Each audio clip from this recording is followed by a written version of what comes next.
MP గారికి కూడా ఒకటే విజ్ఞప్తి చేస్తా ఉన్నా, ఇకనైనా సంస్కారవంతంగా మాట్లాడడం నేర్చుకో. ఇప్పటికే నిజామాబాద్ ప్రజలు డిసైడ్ అయ్యిండ్రు, నువ్వు ఎక్కడ పోటీ చేసినా నీ డిపాజిట్ గల్లంత చేయడం మాత్రం ఖాయం. నాకు డిపాజిట్ మీ నాయనని పంపియవా?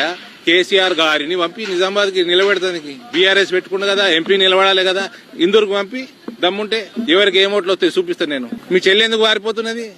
ఎందుకు రాలేనినా మీ చెల్లి?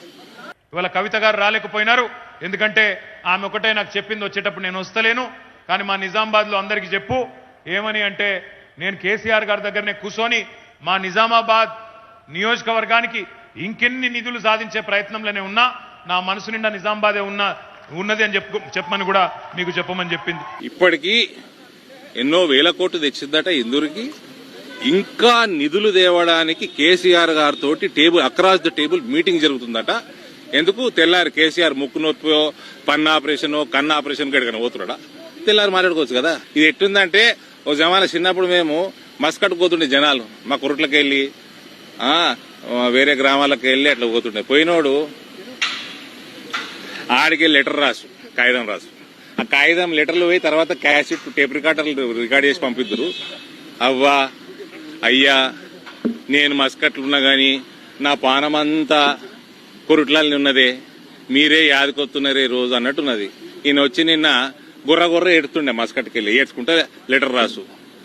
ఈయన నిన్న వచ్చి కవిత మనసంతా ఇందూరులోనే ఉన్నదట నిజామాబాద్ లా, కానీ అలా నాయనతోటి ఇంకా ఫండ్స్ తేయడానికి డిస్కషన్లు ఉన్నది కాబట్టి వాళ్ళ నాయన తెల్లారి పన్ను, ముక్కు, చెవు ఏమన్నా ఆపరేషన్ ఉన్నదంటే ఏం లేదు, లొటపీస ఆడనే ఉంటాడు, ఏడా ఫామ్ హౌస్లకి వెళ్ళేది లేదు. 2 గంటలు మోదీ గారు వేసిన హైవేకి ఎక్కి వస్తే 2 గంటలు వస్తుంది.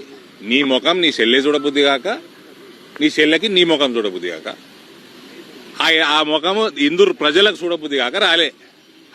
ఈయన వచ్చి మహానుభావుడు పెద్ద వచ్చి తీస్మార్కం లెక్క మాట్లాడుతున్నాడు. నేను ఆ ఎంపీ గారికి కూడా ఒకటే విజ్ఞప్తి చేస్తా ఉన్నా, ఇకనైనా సంస్కారవంతంగా మాట్లాడడం నేర్చుకో. ఇప్పటికే నిజామాబాద్ ప్రజలు డిసైడ్ అయ్యిండ్రు, నువ్వు ఎక్కడ పోటీ చేసినా నీ డిపాజిట్ గల్లంత చేయడం మాత్రం ఖాయం. నాకు డిపాజిట్ మీ నాయనని పంపియవా? కేసీఆర్ గారిని పంపి నిజామాబాద్ కి నిలబెడతానికి బీఆర్ఎస్ పెట్టుకున్నా కదా, ఎంపీ నిలబడాలి కదా, ఇందూరుకు పంపి దమ్ముంటే ఎవరికి ఏ ఓట్లు వస్తాయి చూపిస్తాను నేను. మీ చెల్లి ఎందుకు వారిపోతున్నది? ఎందుకు రాలేనినా మీ చెల్లి? ఇవాళ కవిత గారు రాలేకపోయినారు, ఎందుకంటే ఆమె ఒకటే నాకు చెప్పింది, వచ్చేటప్పుడు నేను వస్తలేను, కానీ మా నిజామాబాద్ లో అందరికీ చెప్పు ఏమని అంటే, నేను కేసీఆర్ గారి దగ్గరనే కూర్చొని మా నిజామాబాద్ నియోజకవర్గానికి ఇంకెన్ని నిధులు సాధించే ప్రయత్నంలోనే ఉన్నా, నా మనసు నిండా నిజామాబాదే ఉన్నది అని చెప్పమని కూడా మీకు చెప్పమని చెప్పింది. ఇప్పటికీ ఎన్నో వేల కోట్లు తెచ్చిందట ఇందూరుకి. ఇంకా నిధులు తేవడానికి కేసీఆర్ గారితో table across the table meeting జరుగుతుందట. ఎందుకు? తెల్లారి కేసీఆర్ ముక్కు నొప్పి, పన్ను ఆపరేషన్, కన్ను ఆపరేషన్ గడికన పోతున్నాడా? తెల్లారి మాట్లాడుకోవచ్చు కదా. ఇది ఎట్టుందంటే, ఒక జమానా చిన్నప్పుడు మేము మస్కట్ పోతుండే జనాలు, మా కురుట్లకి వెళ్ళి వేరే గ్రామాలకు వెళ్ళి అట్లా పోతుండే. పోయినోడు ఆడికి లెటర్ రాసు, కాగితం రాసు, ఆ కాగితం లెటర్లు పోయి తర్వాత క్యాసెట్ టేప్ రికార్డర్లు రికార్డ్ చేసి పంపిద్దరు.